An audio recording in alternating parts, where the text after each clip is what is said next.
তো সকাল সকাল আজকে বেরিয়ে পড়েছি গুপ্তমনির উদ্দেশ্যে। তো অনেক দিনের শখ ছিল গুপ্তমনি মায়ের মন্দিরে পুজো দেওয়ার। তো এই যে আমরা তিনজন বেরিয়ে পড়েছি পুজো দিতে। তো এই যে আমরা এখন রাস্তায় আছি, আর রাস্তাটা তো অসাধারণ, তোমরা একটু দেখো, খুব সুন্দর লাগে।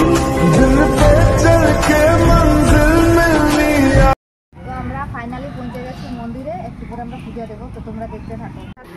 আর এখানে আমি ফুল প্রসাদ এইসব নিব বলে এসেছি। আর আমার পেছন দিকটা দেখতে পাচ্ছি পুরো হাই রোড, মানে প্রচুর গাড়ি যাচ্ছে, আর একদম রাস্তার সাইডেই মন্দিরটা। তোমরা সব এখানে আমি আর সীমা এসেছি ফুলের ডালি কেনার জন্য, মানে পুজো দেবো তো তার জন্য প্রসাদ কিনতে এসেছি। তো এখানে আমাদের প্রসাদ কেনা হয়ে গেছে।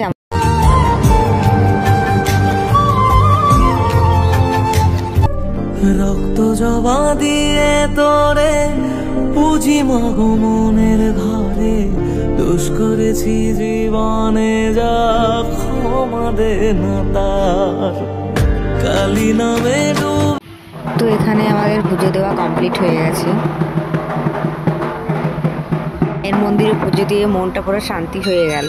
তো চারিপাশে অনেক ঠাকুর আছে, তো আমরা এই পাশেই আসছি ঠাকুরগুলো দেখতে, প্রণাম করতে।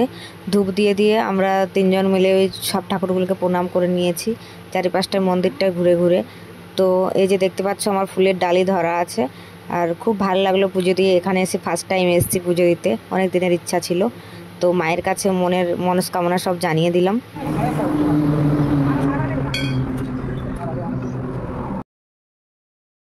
মন্দিরের বাইরে একটা দারুণ ফুলের গাছ ছিল, ওই ফুলটা তুলে আমি মাথায় নিয়ে নিয়েছি, দারুণ লাগছিল ফুলটা দেখতে। আর তারপরে আমরা এখন বাড়ি পৌঁছে গেছি। আর বাড়ি পৌঁছে করে এই যে মানে ভাস্করদের বাড়ি, তো এখানে এসে করে আমরা এই যে খেতে দিয়েছে ওর মা আমাদেরকে, তো এখন আমরা খাচ্ছি। তো খাওয়া দাওয়া আমাদের চলছে, যে দেখতেই পাচ্ছ। আর বাইরেটায় প্রচুর গরম দিচ্ছিল, আমরা ঘরের ভিতরে বসে যে খাচ্ছি।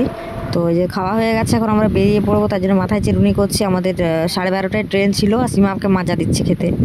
তো তারপরে আমাদের 12:30টায় ট্রেন ছিল, ওর মা বাড়ি থেকে আমরা বেরিয়ে পড়েছি, এই যে রাস্তায় আছি। আর যা গরম হাওয়া বইছিল, আর ওই যে মন্দিরটা দেখো।